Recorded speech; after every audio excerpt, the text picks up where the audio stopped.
Both these AFC South teams really need this one today. The Texans need to bounce back, get back on track, and the Jacksonville Jaguars, well, 0-4 would basically end their season. It's an important one. How could Jacksonville get it done? How do the Texans win this one? And ultimately, who's going to take home the victory? Let's find out. Powered by BetUS. The code YouTube150 will get you a 150% bonus on your first deposit up to $2,000. Again, that code YouTube150 at BetUS. So how does Jacksonville pull this one out? One that they desperately need in this matchup. An 0-4 start to the season basically ends the Jacksonville Jaguars season. They might even fire their coach if they start 0-4. There seems to be a fair amount of unrest around this Jacksonville Jaguars organization. They've been pretty bad on offense through the first 3 games. Their defense has had a couple of moments here and there, but that offense is really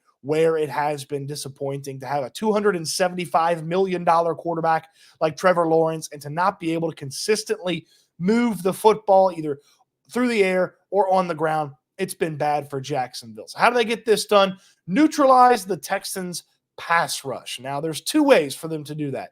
One is Travis Etienne. Etienne is a player that DeMeco Ryans went out of his way to praise this week. He's always talked favorably about Travis Etienne and what he brings to the table for this Jacksonville Jaguars offense. And when you think about neutralizing a pass rush, hey, you can't rush the quarterback if he doesn't have the football, and it wears down those defensive linemen over the course of a game if you can run the ball effectively and consistently as the Jaguars. Now, that's kind of a supplement to the main way that they're going to be able to neutralize the Texans' pass rush, and that's get rid of the football. Trevor Lawrence is one of the best in just getting rid of the football, gets it out of his hands, makes a quick decision, makes a quick play, and those quick routes neutralize what Will Anderson and Danielle Hunter can bring to the table from that standpoint, and they can go through and sort of limit some of the cornerback advantages that the Texans have in this matchup. If it's just plant your foot and go, it doesn't always provide a lot of opportunities for Derek Stingley or, say, Kamari Lassiter to make a play on that. Plus, it lets them get into the space over the middle, and that's a little bit of a safer throw for Trevor Lawrence. Man, he's had some issues getting the ball where it needs to go. For Jacksonville on defense, I don't know exactly how they're slowing down the Texans. I feel like they need some help from the Texans offense along the lines of what the Vikings got from the Texans offense, where the Texans are inconsistent on some of their assignments along the offensive line. They can't get the rushing attack going, and they can't protect C.J. Stroud. Trevon Walker and Josh Allen, who has a new name now, they are solid pass rushers. They're not great, and they haven't been super impressive to this point for the Jaguars. But if they got after C.J. Stroud, made some things uncomfortable, and they were able to just keep that Texans offense off balance, they may be able to score enough to pull this one out. So for Jacksonville to win this one, they have got to get rid of the ball quick and run the ball well to neutralize the Texans' pass rush. They obviously can't make any mistakes when they're making those quick throws as well. And defensively, well, they need the Texans to help them out a little bit in this matchup if they're going to get this done. So they need the Texans to be a little disjointed on offense. So how do the Texans get this one done? Well, we'll get to that here in just a second. Let's take a look at this game on BetUS here in the first half. This game should be pretty close. I don't believe that the Texans, if they've solved some of their offensive issues, are going to be firing on all cylinders right away. That could lead to Jacksonville keeping this one close in the first half. +3 for even money. I feel like that's a solid, worthwhile wager to make in this one. It's really easy to get on to BetUS. Get that 150% bonus on your first deposit up to $2,000 with that code YouTube150. That's right. YouTube150 is the code to get that 150% bonus up to $2,000 on your first deposit. So how do the Texans get this one done? This, to me, very much feels like the Texans have to worry about the Texans. Yes, you can game plan for this and that Jacksonville does, but for the first time in a long time, I truly believe if the Texans handle their business, it doesn't really matter who the opponent is for this matchup.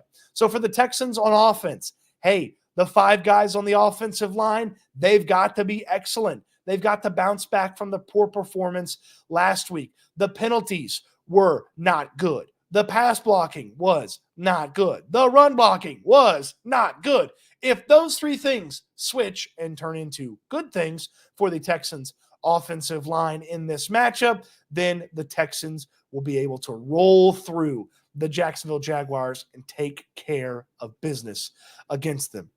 I really do feel like this game hinges on those 5 guys on the offensive line playing to a much higher level than they did last week and playing their first complete game of the season. If they do that, the Texans are going to be tough to defeat for Jacksonville. In fact, I feel like the Texans might even blow the Jaguars out if their offensive line shows up to play and plays up to what their top-end potential is in this matchup. So I don't like to be too simple in these, but if the offensive line shows up for the Texans, they're going to win this football game. Defensively, make Lawrence make big throws because he can't consistently make these big throws. He likes to get rid of the ball quick. We've already talked about that. Well, if you can keep him from being able to get rid of the ball quick because Kamari Lassiter or Derek Stingley are pressed on the wide receivers, taking care of their business, or D'Amico Ryans has the correct play call in that forces Lawrence to go to the second or third read, he can't consistently make the big throws to beat this Texans team. So if you take away the quick and easy stuff, he might hit one here or there on the Texans, but he's not going to hit enough to beat the Texans in this matchup.